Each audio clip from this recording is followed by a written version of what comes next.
ఎప్పుడెప్పుడు అని ఎదురు చూసిన ట్రైలర్ మొత్తానికి అయితే రానే వచ్చింది. యాక్చువల్లీ 6 o'clock రిలీజ్ చేస్తారు అనుకుందాము, అన్ఎక్స్పెక్టెడ్గా 7 o'clock రిలీజ్ అయింది. కాకపోతే 6 గంటలకైతే వీళ్ళు ఎక్కడెక్కడ అంటే థియేటర్స్లో రిలీజ్ చేశారు. మన సంధ్య, దిల్సుఖ్ నగర్ అండ్ అమీర్పేట్లో అక్కడక్కడ అండ్ మూసాపేట్ ఇలా అనమాట.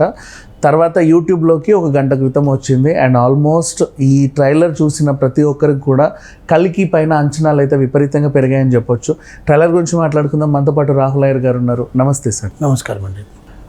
ఎప్పుడెప్పుడు అని ఎదురు చూసిన ట్రైలర్ అయితే మొత్తానికైతే వచ్చేసింది. అండ్ ఆల్మోస్ట్ మొన్న బుజ్జిని ఇంట్రడ్యూస్ చేసిన తర్వాత రామోజీ ఫిలిం సిటీలో, ఆ తర్వాత నెక్స్ట్ ఇమీడియట్లీ కామిక్ జస్ట్ ఒక అరగంట సేపు ఆ సినిమా ఇంట్రొడక్షన్ అంతా ఇచ్చాడు నాగశ్విన్.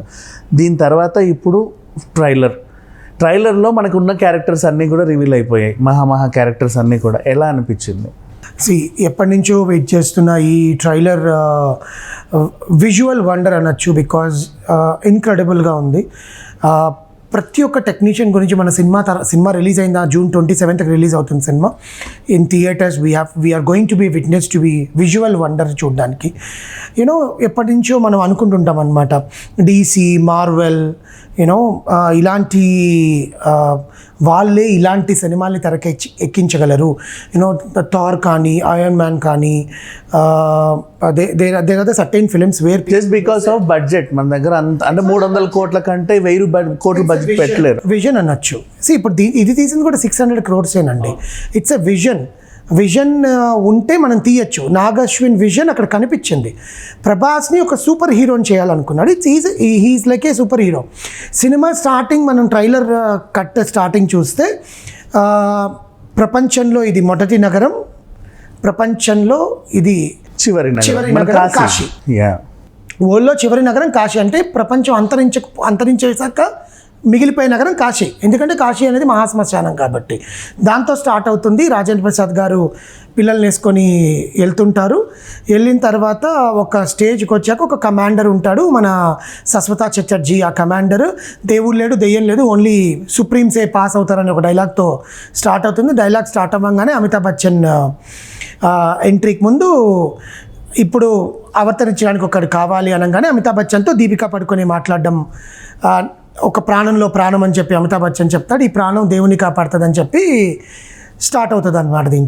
ఇందులో మనం మెచ్చుకోదగిన విషయాలు ఏంటంటే, జనాలకి ఎక్కడ కనెక్ట్ చేయాలా, ఎక్కడ కనెక్ట్ చేయకూడదు అనేది నాగశ్విన్ అండ్ ఎడిటర్ మన కోటగిరి వెంకటేశ్వరరావు, ఆస్థాన ఎడిటర్ ఆఫ్ వైజయంతి మూవీస్, ఆయన కట్ చేసిన ట్రైలర్ కట్ ఎక్కడైతే ఉంటుందో, బికాస్ పీపుల్ మన బుజ్జి భైరవాని ఎట్లయితే ఈ అమెజాన్ ప్రైమ్లో రిలీజ్ చేసి నాగశ్విన్ ఒక క్రియేటివ్ థాట్తో రిలీజ్ చేశాడో, ట్రైలర్ని అంతకు మించి రిలీజ్ చేశాడు అనమాట. People are expecting where will be Prabhas. Because దానికి ముందు వచ్చిన సలార్లో ప్రభాస్ని లాస్ట్ ఒక 20 సెకండ్లు చూపించారు. దీంట్లో ప్రభాసే ఉన్నాడు. ప్రభాస్ డైలాగ్స్ ఉన్నాయి, ప్రభాస్ని చూపించారు, ప్రభాస్ని విజువల్గా చూపించారు. Including that Deepika Padukone, Disha Patani, Pasupathi, Shobana and all other characters are revealed. ఇంతమంది ఉన్నారా అని, ఇంక్లూడింగ్ దుల్కర్ సల్మాన్.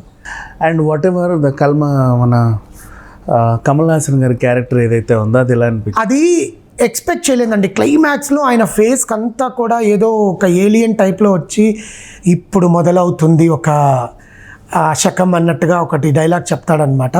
ఆ డైలాగ్ ఆ బేస్ వాయిస్తో గూస్ బంప్స్ ఇంకంతే. బికాస్ ముగ్గురు దిగ్గజాల్ని ఒక సినిమాలో చూడడం అంటే, legends of 2 industries. One is Bollywood Amitabh Bachchan గారు, 2 తమిళ్ కోలీవుడ్కి మరి సంబంధించిన మన కమల్ హాసన్, అండ్ మన తెలుగుకి సంబంధించిన ప్రభాస్ విత్ వైజయంతి మూవీస్. ఇంత ముగ్గురిని ఒక సినిమాలో చూడడం అనేది it's a visual treat. And దీన్ని మనం ఏ రకంతో నేను పోల్చట్లేదండి. Only the Hollywood people can do this films అని మాట్లాడే ప్రతి ఒక్కడికి తెలుగు సినిమా ఏదైతే ప్రూవ్ చేస్తుందో, తెలుగు సినిమాలో ఏదైతే మనం తెలుగు సినిమాని ఎవరైతే విమర్శించారో, ఇక్కడి వాళ్ళని అక్కడ తీసుకొని వెళ్ళి మేమే చేయగలము అని ప్రూవ్ చేసిన వాళ్ళు ఇక్కడికి దిగొచ్చి కల్కిని చూస్తారు. కల్కిని చూసి వాళ్ళ కమెంట్స్ చేయడం మనం చూడొచ్చు. ఎందుకంటే ప్రతి ఒక్కరూ తెలుగు సినిమాని హాలీవుడ్ దాకా తీసుకుని వెళ్ళాలి అంటున్నారు. హాలీవుడ్ వాళ్ళే దిగొచ్చి మన ఇంక్రెడిబుల్ తెలుగు సినిమాని, ఈ కల్కిని విజువల్ వండర్గా మనం విట్నెస్గా చూడబోతున్నాము. ఇట్స్ వెరీ ఇన్క్రెడిబుల్ అండి. స్టార్టింగ్ ట్రైలర్ 0.001 సెకండ్ నుంచి 3 గంటల 58 నిమిషాల వరకు ఉన్న ప్రతి ఒక్క సెకండ్ కూడా it's a visual wonder and the VFX team, కుదోస్ to VFX team, how they did it. It's not so easy అండి ఒక తెలుగు సినిమాలో అంత ఏ ఒక్క చిన్న మిస్టేక్ లేకుండా. There are so many cinemas విఎఫ్ఎక్స్తో వచ్చాయి. అంతకుముందు వచ్చిన వర్ణ దగ్గర నుంచి మన అనగనగా ఒక ధీరుడు ఇట్స్ ఇప్పుడు రిలీజ్ అయ్యింటే ఇట్స్ బ్లాక్ బస్టర్. అవును, ప్రకాష్ కోవెలమూడిని నెత్తిని పెట్టుకునేవాళ్ళు మన తెలుగు సినిమా ఇండస్ట్రీ.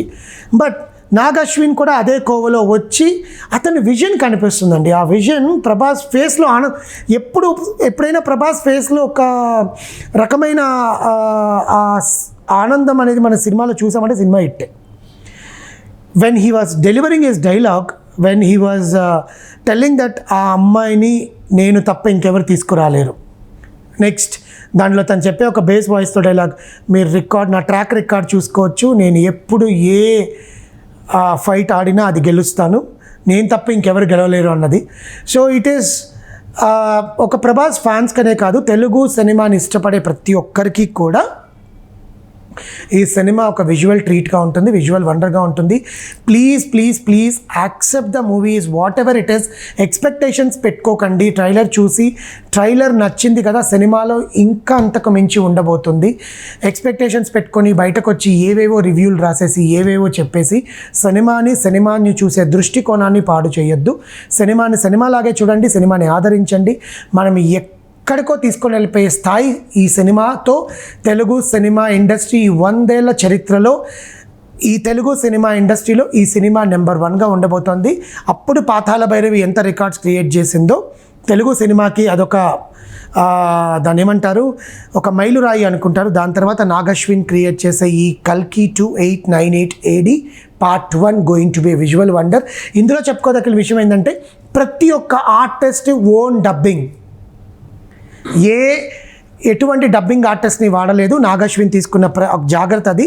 దీపికా పడుకునే వాయిస్, తెలుగు పట్ల తామకుండే ఉచ్చారణ, స్ట్రైట్ తెలుగు ఫిలిం అండి. మన పాత సినిమాలతో పోల్చుకుంటే ఇది హిందీలో ఏదో షార్ట్ తీసి కాదు, హిందీలో కొన్ని షార్ట్స్ మాత్రమే తీశారు. ఇంకా అసలు విషయానికి వస్తే దీంట్లో ట్రైలర్లో అందరూ ఎదురు చూసినటువంటి బుజ్జి ఏదైతే అంత అట్టహాసంగా పెద్ద ఇంట్రొడక్షన్ ఇచ్చారు మొన్న రామోజీ ఫిలిం సిటీలో, అండ్ ఆ తర్వాత కూడా ప్రభాస్తో పాటు త్రూ అవుట్ క్యారీ చేసి 2 క్యారెక్టర్లు, అతని ఇంటి ఓనర్గా బ్రహ్మానందం, అతడితో పాటు త్రూ అవుట్ ట్రావెల్ అయ్యే బుజ్జి. వీళ్ళిద్దరికి అసలు బుజ్జికి అయితే అసలు ట్రైలర్లో స్పేసే లేదు, అండ్ బ్రహ్మానందం గారు జస్ట్ అలా వచ్చి అలా వెళ్ళిపోయారు. దీన్ని ఏ విధంగా చూడాలి? అది సినిమాలో చూడాలి కదండి, ఎందుకంటే ఆల్రెడీ ముందు ఒక హైప్ ఇచ్చేసిన 2 క్యారెక్టర్లని ట్రైలర్లో పెడితే ఏముంటుంది, సినిమాలో చూడాలి. రాజన్ క్యారెక్టర్గా చేస్తున్న బ్రహ్మానందంది BUZZ1 యాజ్ అలియాస్ బుజ్జి చూసే వీళ్ళిద్దరిని మనం సినిమాలో చూస్తే అది తెలుస్తుంది. ట్రైలర్లో మిగతా క్యారెక్టర్ని చూపించారు. అండ్ నెక్స్ట్ దీని బ్యాక్గ్రౌండ్ స్కోర్ ఎలా ఉంది? దీనికి మ్యూజిక్ డైరెక్టర్ ఇచ్చిన సంతోష్ నారాయణన్. ఎర్లియర్ తన ఫస్ట్ ఏఆర్ రెహమాన్ గారు అనుకున్నారు 2020లో, ఆయన సైన్ చేయలేదు. తర్వాత మిక్కీ జే మేయర్ తన మహానటికి ఇచ్చిన వాళ్ళని అనుకున్నారు, కానీ కాకుండా సంతోష్ నారాయణన్ సైన్ చేశారు February 2023లో. So he has given the good background score. ఎందుకంటే ఆ సినిమాకి ఎటువంటి కావాలా అంతవరకే ఇచ్చారు. ఎందుకంటే the voice should be more rather than the RR, the voice should be more. So దాని తగ్గట్టుగా ఇచ్చారు. సినిమా చూస్తే తెలిసింది, బికాస్ ట్రైలర్కి ఉన్న ఆ టైమింగ్ వల్ల మనం ఆ మ్యూజిక్ని గెస్ట్ చేయలేం, కానీ it was good and it will be good in the movie. ఇకపోతే తెలుగు సినిమా స్థాయిని అసలు ఎప్పుడో కొన్ని దశాబ్దాల క్రితమే నెక్స్ట్ లెవెల్ తీసుకెళ్ళినటువంటి సంగీతం శ్రీనివాసరావు గారు. అప్పట్లోనే ఒక విజన్, ఆదిత్య 369తో ఒక టైం మిషన్ కనిపెట్టి నెక్స్ట్ వరల్డ్కి వెళ్ళడం, అతను దీనికి మెంటర్గా చేయడం ఎలా ఉంది? ఆయన మెంటర్షిప్లో నాగ్ అశ్విన్ చేశాడు అనడంతోనే సినిమా హిట్ అనుకోవచ్చు. ఎందుకంటే సంగీతం శ్రీనివాసరావు గారు పాతాళ భైరవి కూడా చేశాడు అసోసియేట్ డైరెక్టర్గా. అప్పుడు అట్లా మంచం అలా లేపి అలా వెళ్ళడం, భైరవదీపం చేశారు, ఆదిత్య 369 చేశారు, బాలకృష్ణకి 2 బ్లాక్ బస్టర్లు ఇచ్చింది సంగీతం శ్రీనివాసరావు గారు. సో అలాంటి ఆయనకి నాగ్ అశ్విన్ బ్రెయిన్, ఈ 2 బ్రెయిన్స్ తోడైతే ఎలా ఉంటుంది అనేది అదే కల్కి ట్రైలర్లో చూపించేస్తున్నారు అనమాట. No talks about the legends అండి వాళ్ళంతా. అండ్ ఇక చివరిగా మనం గుర్తు చేసుకోవాల్సిన విషయం ఏంటంటే ఈ జనరేషన్లో చాలామంది కూడా కొత్త మ్యూజిక్ డైరెక్టర్స్, కొత్త టెక్నీషియన్స్ వచ్చే టైం, అండ్ ఎక్కడెక్కడ నుంచి హాలీవుడ్ నుంచి కూడా మన కెమెరామెన్ తీసుకొచ్చి పెట్టారు.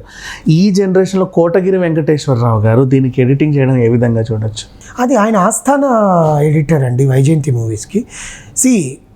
ఒక experienced person can justice the movie, అది నేను చెప్తాను. అంటే కొత్తగా వచ్చే వాళ్ళు చేయలేరని కాదు, అంత పెద్ద భారాన్ని నెత్తి మీద వేసుకొని ఎడిటింగ్ చేయాలంటే ఇట్ ఈస్ నాట్ సో. అంటే వాళ్ళకి అది కూడా కొత్త, ఐ మీన్ అదంతా కొత్త ప్రపంచం వీళ్ళకి కూడా. వీళ్ళంతా వచ్చి దాన్ని ఏదైనా ఒక్క చిన్న మిస్టేక్ అయినా జరిగింది అంటే సినిమా విల్ బి కొలాప్స్. వాళ్ళకి తెలుసు ఎక్స్పీరియన్స్ పర్సనే చేయగలరు. ఎందుకంటే కోటగిరి వెంకటేశ్వరరావు గారి మీద ఉండే ఆ ప్రెషర్ ఉంటుంది చూసారా, ఈ ట్రైలర్ కట్ రిలీజ్ చేయడానికి. నాగశ్విన్, కోటగిరి వెంకటేశ్వరరావు గారు, మన స్వప్న దత్ కూర్చొని వాళ్ళు చేసింది 3:55 ఈరోజు మనం 6 గంటలకి విజువల్గా చూసాం. సో ఆయన గురించి పెద్ద మాట్లాడుకోవడానికి ఏముండదు, సినిమాలో కనిపిస్తుంది మనకది. ఇక చివరాఖరి క్వశ్చన్, యాక్చువల్లీ నాగశ్విన్ అంటే ఎప్పుడైనా సినిమాటిక్ లిబర్టీ తీసుకుంటాడు. ఇప్పుడు మహానటి కూడా ఇది సావిత్రి కథ కాదు అని చాలామంది అన్నప్పటికీ కన్విన్స్ అయ్యాం మనం. దీంట్లో కూడా అశ్వత్థామ మన అమితాబ్ బచ్చన్ గారికి ఇక్కడ ఏదైతే ఉంటుందో ఆ మనీ, యాక్చువల్లీ పురాణాల్లో మహాభారతం ఎప్పుడో పోయింది. అది ఆయన యంగ్ ఏజ్లో ఉన్నప్పుడే మనీ పోయింది. ఈ ఓల్డ్ ఏజ్లో కూడా అది కంటిన్యూ చేశారు. జనాలు ఎలా కన్విన్స్ అవుతారు అనుకుంటారు ఇన్ కేస్ భారతం తెలిసిన వాళ్ళు? దానికి జస్టిఫికేషన్ థియేటర్ సినిమాలో ఏమైనా ఇస్తాడేమో. బికాస్ నేను కూడా చూసినప్పుడు I was thinking how it will be. ఆ మనీ ఆయనకి దొరుకుండొచ్చేమో మళ్ళీ. అవును, అందుకంటే ఇలా తీసుకున్న ఒక విజువల్ అయితే చూసాం, అది దొరుకుండొచ్చేమో ఆ మనీ. నా మనీ పెట్టుకున్నాకనే తనకి విజన్ కనిపించింది. నేను కాపాడగలను అంటాడు అతను, నేను తప్ప ఇంకెవరిని కాపాడలేను అంటాడు. ఆ మనీకుంటే పవర్ అలాంటిది. So let's see how it will be justified in the theatre. Anyway, thanks అండి. థ్యాంక్ యూ అండి, థ్యాంక్ యూ.